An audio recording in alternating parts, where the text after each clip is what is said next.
उसका नाम मत पूछिए। आज 10 वर्ष से उस नाम को हृदय से और उस सूरत को आंखों से दूर करने को पागल हुआ फिरता हूं। पर वो नाम और वो सूरत सदा मेरे साथ है। मैं डरता हूं, वो निडर है, मैं रोता हूं, वो हंसता है, मैं मर जाऊंगा, वह अमर है। मेरी उसकी कभी की जान पहचान न थी। दिल्ली में हमारी गुप्त सभा थी। सब दल के आदमी आए थे। वो भी आया था। मेरा उसकी ओर कुछ ध्यान न था। वो मेरे पास ही खड़ा एक कुत्ते के पिल्ले से किलोल कर रहा था। हमारे दल के नायक ने मेरे पास आकर सहज गंभीर स्वर में धीरे से कहा, इस युवक को अच्छी तरह पहचान लो, इससे तुम्हारा काम पड़ेगा। नायक चले गए और मैं युवक की ओर झुका। मैंने समझा शायद नायक हम दोनों को कोई एक काम सुपुर्द करेगा। मैंने उससे हंसकर कहा, कैसा प्यारा जानवर है। युवक ने कच्चे दूध के समान स्वच्छ आंखें मेरे मुख पर डालकर कहा, काश मैं इसका सहोदर भाई होता। मैं ठठाकर हंस पड़ा। वो मुस्कुरा कर रह गया। कुछ बातें हुई। उसी दिन वो मेरा मित्र बन गया। दिन पर दिन व्यतीत हुए। अछूते प्यार की धाराएं दोनों हृदयों में उमड़कर एक धार हो गई। सरलटपट व्यवहार पर दोनों मुग्ध हो गए। वो मुझे अपने गांव में ले गया। किसी तरह न माना। गांव के एक किनारे स्वच्छ अट्टालिका थी। वो गांव के जमींदार का बेटा था।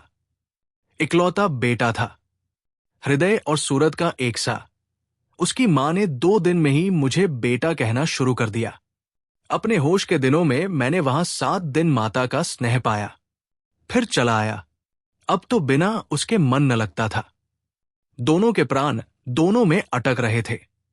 एक दिन उन्मत्त प्रेम के आवेश में उसने कहा था, किसी अघट घटना से जो हम दोनों में से एक स्त्री बन जाए तो मैं तो तुमसे ब्याह ही कर लूं। नायक से कई बार पूछा, क्यों तुमने मुझे उससे मित्रता करने को कहा था? वो सदा यही कहते समय पर जानोगे। गुप्त सभा की भयंकर गंभीरता सब लोग नहीं जान सकते। नायक मूर्तिमान भयंकर गंभीर थे। उस दिन भोजन के बाद उसका पत्र मिला है।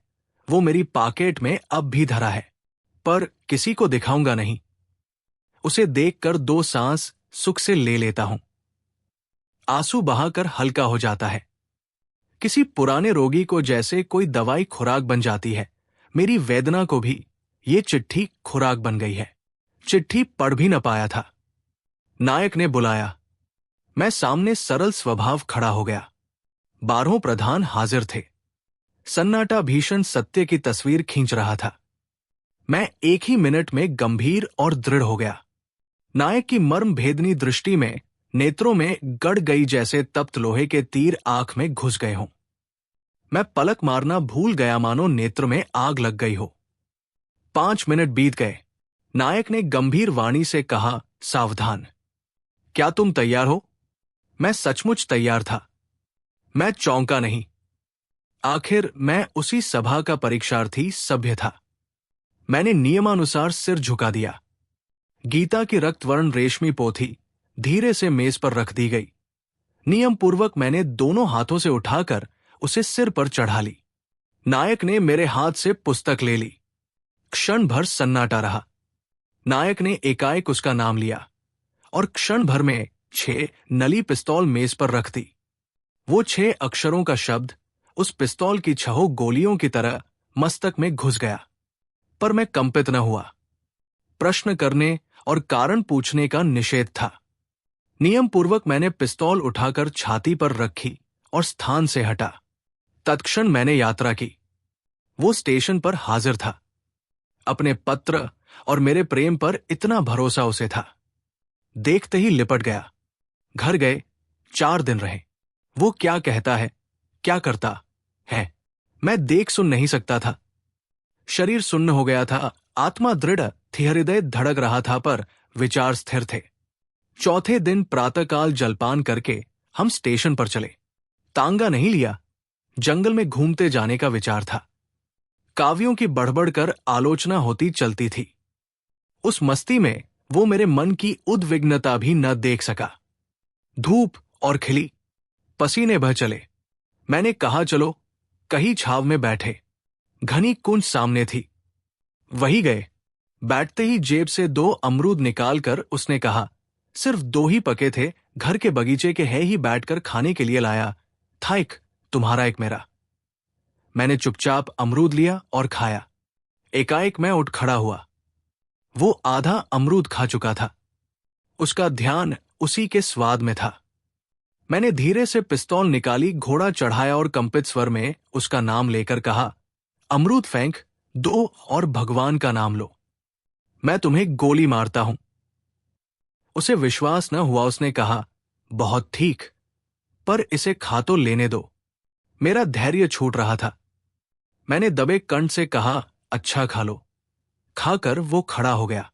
सीधा तनकर फिर उसने कहा, अच्छा मारो गोली। मैंने कहा, हंसी मत समझो, मैं तुम्हें गोली ही मारता हूं। भगवान का नाम लो।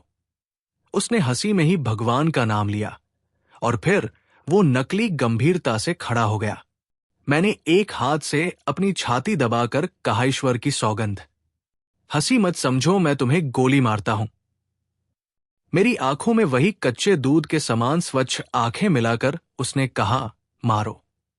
एक क्षण भर भी विलंब करने से मैं कर्तव्य विमुख हो जाता। पल पल में साहस डूब रहा था।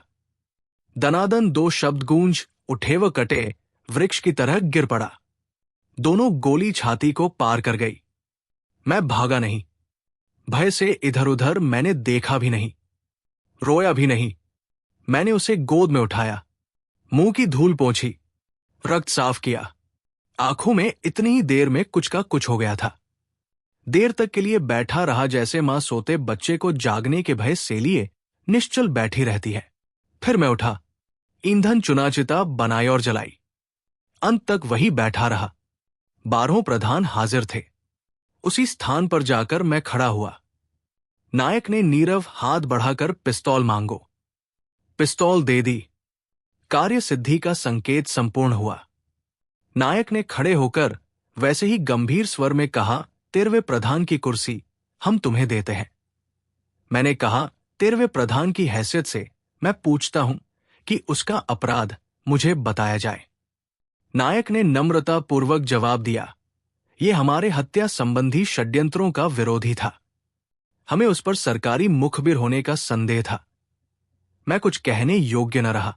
नायक ने वैसी ही गंभीरता से कहा, नवीन प्रधान की हैसियत से तुम यथेच्छ एक पुरस्कार मांग सकते हो। अब मैं रो उठा। मैंने कहा, मुझे मेरे वचन फेर दो, मुझे मेरी प्रतिज्ञाओं से मुक्त करो। मैं उसी के समुदाय का हूं। तुम लोगों में नंगी छाती पर तलवार के घाव खाने की मर्दांगी न हो तो तुम अपने को देशभक्त कहने में संकोच करो। तुम्हारी इन कायर हत्याओं को मैं घृणा करता हूं। मैं हत्यारों का साथी स्लाही और मित्र नहीं रह सकता। तुम 13वीं कुर्सी को जला दो। नायक को क्रोध न आया। 12 प्रधान पत्थर की मूर्ति की तरह बैठे रहे। नायक ने उसी गंभीर स्वर में कहा, तुम्हारे इन शब्दों की सजा मौत है, पर नियमानुसार तुम्हें क्षमा पुरस्कार में दी जाती है। मैं उठकर चला गया। देश भर में घुमा, कहीं ठहरा नहीं। भूख प्यास, विश्राम और शांति की इच्छा ही मर गई दिखती है। बस अब वही पत्र मेरे नेत्र और हृदय की रोशनी है। मेरा वारंट निकला, थामन में आई फांसी पर जा चढ़ूं, फिर सोचा मरते ही उस सज्जन को भूल जाऊंगा। मरने में अब क्या स्वाद है, जीना ही चाहता हूं। किसी तरह सदा जीते रहने की लालसा मन में बसी है। जीते जी ही मैं उसे देख और याद रख सकता हूं।